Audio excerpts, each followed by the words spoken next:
안녕하십니까. 형님도 발가락으로 주식 투자하는 발준화입니다. 자, 형님들, 오늘의 이야기를 시작하겠습니다. 우리 한국분께서 30대에 태국을 정말 사랑하는 남자였대요. 태국에 정말 크고 막 구경할 것도 많고 막 사원도 엄청 많고 막 미지의 세계 그런 거 있잖아요. 그러니까 한국 사람들이 태국을 좋아하죠. 그렇게 태국을 좋아했어요, 이분이요. 그렇게 매일이 태국을 간 거야. 그렇다고 뭐 한국 사람이 태국에서 1년 이상 있을 수가 없잖아요. 3개월 있으면은 비자런을 해야 하잖아요. 그래도 처음에는 비자런을 했을 때 라오스에 들어와서 하루 자고 돌아가도 이렇게 또 됐을 때가 있었어요. 되게 느슨할 때가. 그러다가 이제 가끔 베트남에 가서도 여행 좀 하고 또 태국에 들어가고 이런 식으로 했단 말이에요. 태국을 정말 사랑한 분이었죠. 그러다가 이제 이 되게 이제 비자런이 약간 이제 빡세진 거야. 안 되는 건 아닌데 다음날 바로 가면은 뭐 캔슬 누르려고 하고 막 그런 거 있잖아요. 뭐 입국 거부됐다 막 그런 이야기도 나오고 그래서 이분께서 라오스에서 한 이제 비자런이 태국에서 3개월 있으면은 라오스에 와가지고 뭐 한 2주 정도 있다가 돌아가고 이런 식으로 했단 말이에요. 근데 이제 라오스에 2주 정도 있으면은 뭐 호텔 같은 데 있으면은 그냥 한국 사람만 많고 뭐 재미는 없고 그래서 이분께서 국립대학교 근처에다가 집을 한번 알아봤는데 한 달에 38,000원짜리 집을 얻었어요. 근데 뭐 그때 당시에는 코로나 훨씬 전이었으니까 38,000원이면은 그렇게 뭐 싸다? 뭐 비싸다? 딱 나름 꽤 싸죠. 38,000원이니까 그래도 그래도 집을 얻었어요. 38,000원 주고. 그리고 나서 이제 오토바이 중고 오토바이를 하나 샀어요. 그래서 오토바이 타고 비엔티안을 그냥 신나게 돌아다닌 거예요. 근데 이분께서는 특별히 뭐 방비행, 누앙프라방 여기에는 관심이 없었어. 워낙 여전히 태국에 관심이 많아가지고 그냥 자기 동네 비엔티안 그것도 자기 동독대 여기만 맨날 돌아다니는 거야. 근데 그러다가 이분께서 자기네 동네인데 조금 떨어졌어. 좀 떨어진 데인데 거기에서 길에서 논밭이라고 해야 하나요? 밭에서 아주 여성분 한 분하고 딸처럼 보이는 좀 나이 어린 여성, 그러니까 둘이 막 일을 하는 거예요. 그런데 다들 알다시피 4월, 5월이 태국, 라오스 엄청나게 덥잖아요. 근데 그 땡볕에서 일을 하니까 좀 보기에 좀 안쓰럽죠. 물론 대부분 다 그렇게 안쓰러워요. 라오스 와서 보면은. 근데 이제 자기 동네에서 봤으니까 그걸 오토바이 내려가지고 보고 있었어요. 또 본인은 또 그 옆에 전방에서 또 콜라 하나 들고 콜라를 마시면서 그걸 보고 있었죠. 그러니까 눈이 마주친 거야. 그러니까 자기가 손을 흔들어 줬더니 거기서도 이제 웃으면서 손을 또 똑같이 흔들어 주는 거야. 특히 이제 그 딸이 막 되게 부끄러워하게 보여. 그러다가 이제 갔어요. 그래도 그 다음날 또 그쪽을 오토바이를 하고 가는데 또 있는 거야. 그래서 또 손을 흔들어 줬어. 이게 또 손을 흔들어 줘요. 그러고 있다가 이 오토바이 타고 좀 더 놀다가 다시 돌아오는 길에 전방 앞에서 마주친 거예요. 그래서 이제 이야기를 했죠. 이분은 이제 태국을 워낙 여러 번 오래 있어가지고 태국어를 잘해요. 태국어 라오스어랑 거의 비슷하니까 이제 말을 했죠. 그랬더니 이 둘이 이제 남의 집 논에서 이제 일을 하고 그 중에 일부분을 가지고 그걸 집에서 이제 먹기도 하고 이 여성분 엄마가 그걸 다음날 새벽에 시장에 가서 파는 거예요. 그러니까 남편분은 아이가 태어나고 나서 생활하기가 힘드니까 남편이 도망갔어. 이게 같이 살 때도 여성분이 먹여 살렸어요, 남편을요. 남자친구를. 근데 그 남자친구가 이렇게 아이를 낳고 나서 이제 무서운 거죠. 아빠가 된 거니까. 그래서 이제 도망을 간 거예요. 그래서 이제 엄마가 딸을 키우면서 이제 살아온 거죠. 근데 그 딸이 그때 당시에 14살인가 기었다 그거예요. 근데 이 한국 분이 그때 41살인가 기었고, 본인이. 그러니까 14살, 41살이잖아요. 자, 그렇게 아무튼 알게 됐어요. 그래서 이제 친해졌어. 엄마가 그때 이제 36인가 그랬던 것 같아요. 36. 그러면은 몇 살 때 난 거야? 36에 14이면은 뭐 한 20살 정도에 난 건가 그러면은? 맞나요? 36이니까 엄마가 36이고 딸이 14살이었으니까 22. 그러면 한 20살이나 21살이 났나 보네요. 예. 어쨌든 그렇게 이제 친해졌어요. 그래서 이제 매번 오토바이 타고 거기 가면은 항상 그 시간에 일을 하는 거야. 근데 처음에는 본인은 이 한국 분은 그 일만 하는 줄 알았대요. 근데 그게 아니라 그 밭에 일이 뭐 일이 매일 있는 것이 아니기 때문에 가끔 또 연락 오면은 게스트하우스나 뭐 여관 같은 데 가서 빨래도 해주고 일 없을 때는 근처에 가서 나무 있죠. 나무. 그 얇은 나무 있죠. 그 뿜질러지는 나무 같은 거 산에서 그 나무도 해와가지고 나무로 또 어디다 팔아요. 예, 무슨 나무인가 아시죠? 그 장작으로 또 많이 쓰고. 그렇게, 그렇게 막 힘들게 사는 거야. 그 바등바등. 왜 그래야만이 둘이 먹고 살 수 있으니까. 근데 그게 너무 안타까워가지고 이 한국 분이 도와주기 시작한 거예요. 근데 지금도 이제 라오스에서 후원하시는 분이 있지만 이 후원한다는 게 되게 쉬운 일이 아니거든요. 이 라오스 같은 경우는 대학교 같은 거 가는 거 쉬워요. 이게 대학교 가고 싶어 하기만 하면은, 뭐냐, 그게 싸니까. 대학교 수업료 같은 게 싸단 말이에요. 근데 뭐, 초등학교, 중학교, 고등학교, 대학교, 학교 가는 건 싸.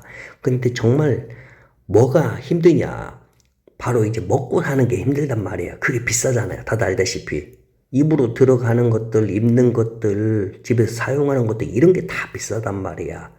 또 그리고 한 집을 후원을 많이 해주잖아요. 그럼 옆집에서 질투를 해. 그리고 나서 신고를 할 수가 있어요. 그래도 함부로 막 도와주는 것도 어려워요. 그래도 뭐 오토바이를 사준다? 그러면 신고당할 수도 있어요. 질투 때문에. 그래가지고 이제 되게 조심스럽게, 물론 그렇다고 뭐 이분께서, 남성분께서 뭐 오토바이 사줄 뭐 그런 생각은 없었고, 그냥 쌀 있잖아요. 쌀 한 푸대. 그 다음에 뭐 먹을 것 좀 뭐 세제랑 이런 거 빨래 해야 하니까 그런 거 사주고, 그리고 나서 본인은 2주 정도 있다가 또 태국에 가서 놀다가 또 3개월 있다가 또 돌아오고, 그리고 나서 또 쌀 또 한 가마니 또 한 푸대 사주고 뭐 사주고, 한 2주 동안 있으면서 이제 이야기도 많이 하고, 그러다가 이제 본인이 태국에 갈 때 열쇠를 맡겼어요. 자기 집. 혹시나 2주에 한 번만 환기 좀 시켜달라고. 왜냐면 문 닫고 잠고 가니까 냄새가 날 거 아니에요, 안에. 그러니까 이제 너무 친해진 거예요. 그러면서 이제 메신저로 이제 친구가 된 거예요. 그러니까 본인이 태국에 있을 때도 이제 연락을 자주 했단 말이에요. 그러니까 이제 그 딸내미가 엄마랑 같이 일하는 것들, 그리고 자기가 이제 엄마 따라서 시장에 간 뭐 사진들, 동네 염소, 소 이런 거 찍어서 막 이제 보내줘요. 그 태국에서 이제 놀면서 애가 너무 귀여워. 예, 그렇게 하니까 너무 귀엽잖아요. 그래서 또 태국에서 이제 놀다가 비자런 할 때 오면 아우스 와서 오면은 또 쌀 한 푸대 또 사고 또 과자 사고. 근데 처음에는 라오스에서 한 일주일 있다 가고 좀 길면은 2주 있다 가고 이런 것이 점점 시간이 이제 라오스 체류한 시간이 길어졌단 말이에요. 그래서 어차피 그래서 체류로 뭐 한 달 정도 있다가 태국에 갔다가 그렇게 하다가 이제 1년 지나고 2년 지나고 라오스로 들어왔는데, 와, 라오스가 그게 돼버린 거야. 그 코로나가 터져버린 거예요. 그래서 이제 이게 육로가 막힌 거야. 이게 어떻게 방법이 없죠. 빼도 박도 못하죠. 이제 방법이 없으니까. 라오스에서 살게 된 거예요. 이제 생각도 못하게. 다행히 짐은 어차피 대부분 라오스 집에다 놓고 다녔기 때문에 뭐 특별히 태국에다 뭐 놓고 온 건 없어요. 친구한테 맡겨놓은 거 좀 몇 개 말고는. 그래서 이제 그 아줌마는 아니죠. 왜냐면 젊으니까, 여성분하고 딸이랑 그렇게 이제 팬데믹을 같이 어려운 팬데믹을 함께 동고동락하면서 나름 그래도 힘들었지만 이 한국분이 힘들었대요 나름. 왜냐면 코로나 때 뭐 먹을 만한 데도 없고 그래도 그 아줌마래 그 여성분께서 싱글맘이죠. 싱글맘이 계란 후라이 볶음밥을 정말 잘해줬대요. 그래서 집에 놀러 가면은 항상 볶음밥을 해줬대요. 물론 달걀이랑 모든 조미료부터 해가지고 자기가 다 공급을 해줬지만은 정말 볶음밥 하나는 예술로 잘해줬대요. 그래서 자기가 정말로 팬데믹을 그 싱글맘 때문에 버텼다. 그리고 나서 이제 팬데믹이 끝나고 나서 이제 태국에 갈 수 있었죠. 그래서 이제 태국에 갔죠. 그렇게 시간이 거의 6년이 흘렀다. 그거 6년 정도가. 그러니까 그 사이에 딸도 17살인가 이제 18살이 됐어요.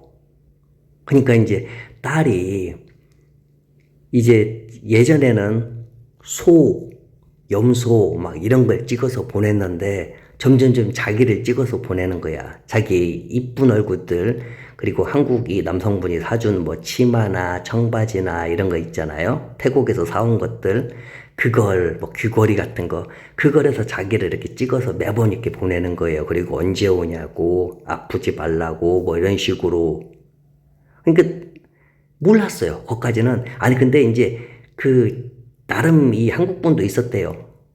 예전에는 너무 가엾고, 불쌍하고, 측은지심이 됐는데, 시간이 가면 갈수록 애가 귀엽고, 뭐, 올바르고, 똑똑하고, 센스 있고, 그래서 또 태국에서 2개월 반 정도 있다가 라오스 돌아왔어요. 라오스 이제 돌아왔는데, 라오스 이제 그 싱글맘 이제 전날에 이제 하루 종일 일하고 그걸 또 갖고 시장에 가서 판다고 했잖아요. 야채 같은 걸.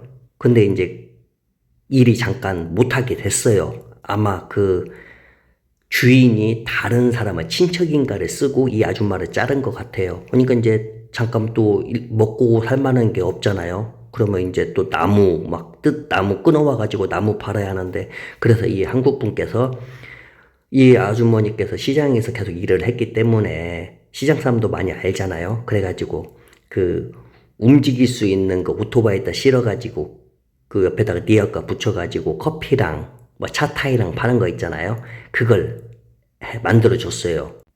그것도 팬데믹 때 이제 이 한국 분께서 차타이랑 이런 거 먹고 싶으니까 말을 했어요. 그것도 다 공수해와가지고 그 팬데믹 때 다 배운 거야. 이 한국 분이랑 있으면서 이 싱글맘이요. 그래가지고 그 니어과에다 그 연결시켜줘가지고 시장에 동독대 시장에 가가지고 그걸 판 거야.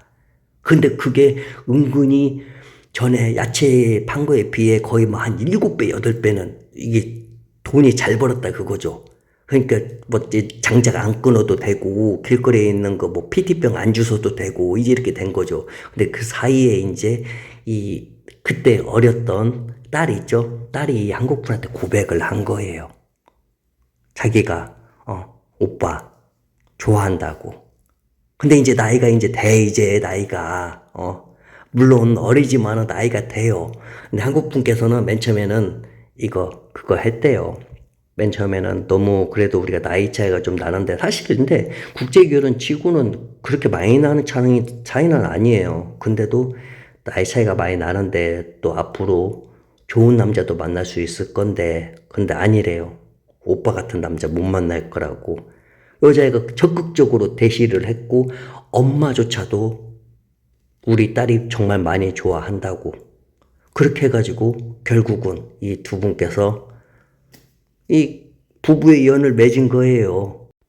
그렇게 태국을 사랑했던 이 한국분이 이제 라오스 아내를 맞이하고 장모님을 이제 모시게 되고 그럼으로써 현재는 라오스 사랑맨이 되었다고 합니다.